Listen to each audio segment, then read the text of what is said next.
भारतीय हिंदी ज्ञान में आप सभी लोगों का स्वागत है। आज के इस वीडियो में हम लोग हिंदी नाट्य साहित्य के जो विकास है उसके विभाजन के बारे में पढ़ेंगे। अगर आप लोगों ने हिंदी साहित्य के इतिहास और हिंदी गद्य साहित्य के विकास के वीडियो नहीं पढ़े हैं तो आप लोग मेरे चैनल की प्लेलिस्ट में जाकर इन सभी वीडियो को पढ़ सकते हैं।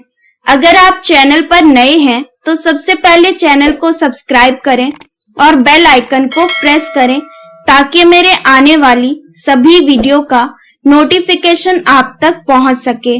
तो चलिए पढ़ना शुरू करते हैं। हमारा जो टॉपिक चल रहा है हिंदी गद्य साहित्य का विकास, इसमें हम लोग नाटक के बारे में पढ़ रहे थे। पिछले वीडियो में हम लोगों ने क्या पढ़ा है उसके बारे में एक बार बता देती हूँ। हिंदी नाट्य साहित्य का विकास। हिंदी नाट्य साहित्य के विकास को 4 भागों में विभाजित किया गया है, जिसमें से हम लोग ने पहले भाग को प्रसाद पूर्व हिंदी नाटक, इसको 2 भागों में विभाजित किया गया है। फर्स्ट है भारतेंदु युगीन नाटक और सेकंड है द्विवेदी युगीन नाटक। तो पिछले वीडियो में हम लोगों ने ये पहला भाग अच्छे से पढ़ लिया था। अब आज हम लोग इसी के आगे 3 भाग और हैं, इनको भी डिटेल से पढ़ेंगे। तो हिंदी नाट्य साहित्य का जो विकास है उसको 4 भागों में विभाजित किया गया है। सेकंड है प्रसाद युगीन हिंदी नाटक। अब देखिए, प्रसाद युगीन हिंदी नाटक में जयशंकर प्रसाद जी का स्थान बहुत महत्वपूर्ण है।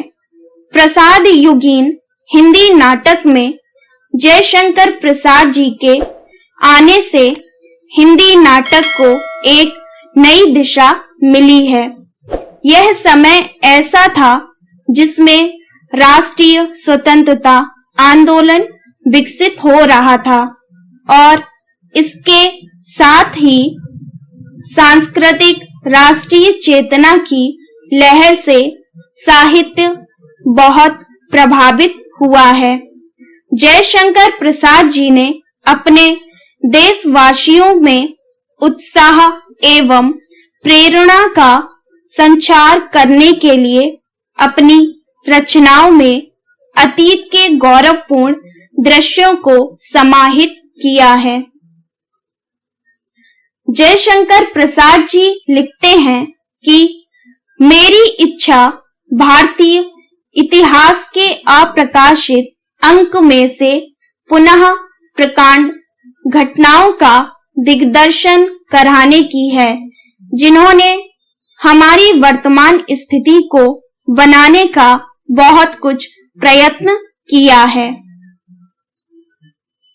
प्रसाद युगीन हिंदी नाटक में जयशंकर प्रसाद जी के अलावा और भी नाटककार हैं।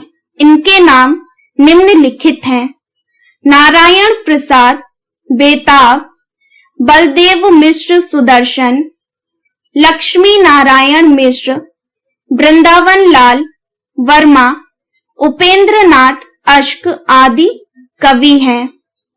जयशंकर प्रसाद द्वारा लिखित नाटक निम्नलिखित हैं: सज्जन, अजातशत्रु, कल्याणी, परिणय, जन्मेजय का नाग यज्ञ, करुणालय, स्कंदगुप्त, प्रायश्चित, एक घूंट, राज्यश्री, चंद्रगुप्त, विशाख, ध्रुव स्वामिनी आदि।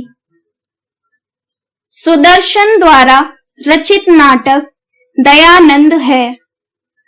चंद्रराज भंडारी द्वारा रचित नाटक सम्राट अशोक है।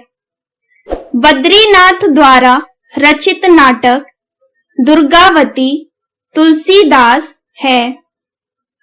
हिंदी नाट्य साहित्य के विकास का जो तीसरा भाग है उसका नाम है प्रसादोत्तर स्वतंत्रता पूर्व हिंदी नाटक। प्रसादोत्तर स्वतंत्रता पूर्व हिंदी नाटक तक आते आते इस समय बहुत से परिवर्तन हो चुके थे। इस युग में भावना एवं आदर्श का स्थान यथार्थ ने ले लिया था और राष्ट्रीय स्वाधीनता संग्राम में मजदूर किसान भी शामिल हो गए। धीरे धीरे रंगमंच की लोकप्रियता कम होती गई क्योंकि सिनेमा का प्रभाव अधिक बढ़ता जा रहा था।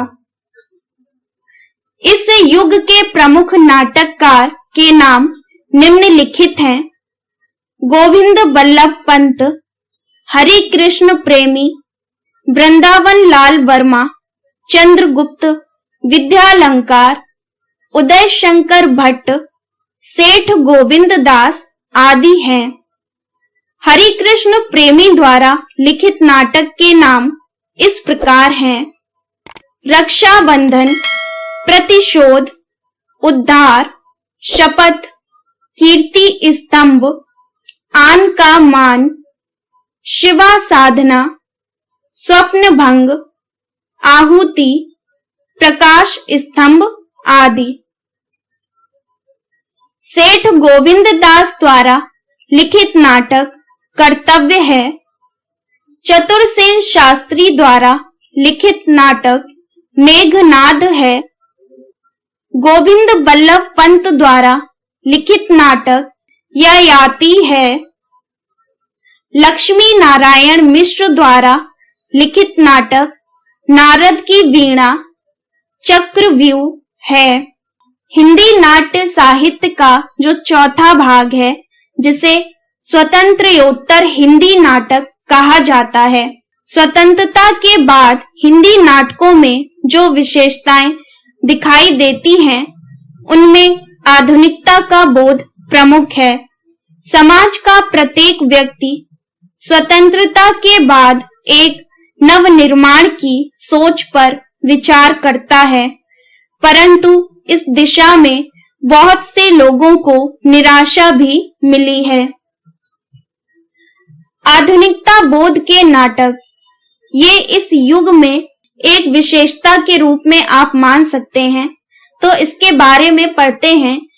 भुवनेश्वर प्रसाद के द्वारा लिखित नाटक असर में आधुनिकता बोध का आरंभ माना जाता है। इन्हीं का एक और नाटक है जिसका नाम है तांबे के कीड़े। इनकी इस रचना से विसंगति बोध की शुरुआत मानी जाती है। इस प्रकार से और भी कवि हैं जिन्होंने स्वतंत्रोत्तर हिंदी नाटक में अपना महत्वपूर्ण योगदान दिया है।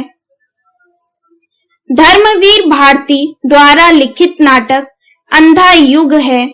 अंधा युग में महाभारत युद्ध की जिन परिस्थितियों एवं घटनाओं को प्रस्तुत किया गया है, वह द्वितीय विश्व युद्ध के बाद की घटनाओं का चित्रण करते हैं। मोहन राकेश द्वारा लिखित नाटक आधे अधूरे, आषाढ़ का एक दिन, लहरों के राजहंस उल्लेखनीय हैं।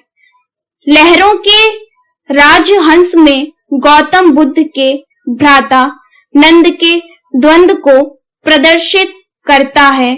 इसमें राग विराग, सांसारिकता, आध्यात्मिकता, त्याग को सफलतापूर्वक उभारा गया है।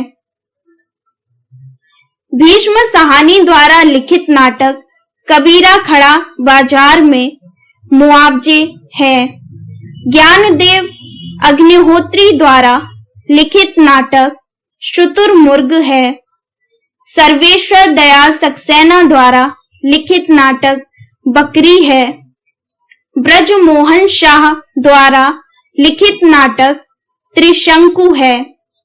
तो आज के इस वीडियो में हम लोगों ने हिंदी नाट्य साहित्य का जो विकास है उसको 4 भागों में बांटा गया है। इसको हम लोगों ने पूरा पढ़ लिया है। उम्मीद है ये वीडियो आप लोगों को पसंद आया होगा। ये वीडियो आप लोगों को पसंद आया हो तो लाइक जरूर करिएगा और अपने सभी दोस्तों के साथ शेयर करिएगा। अगर आप चैनल पर नए हैं तो सबसे पहले चैनल को सब्सक्राइब करें और बेल आइकन को प्रेस करें ताकि मेरे आने वाली सभी वीडियो का नोटिफिकेशन आप तक पहुंच सके। तो मिलते हैं नेक्स्ट वीडियो में, तब तक पढ़ते रहिए।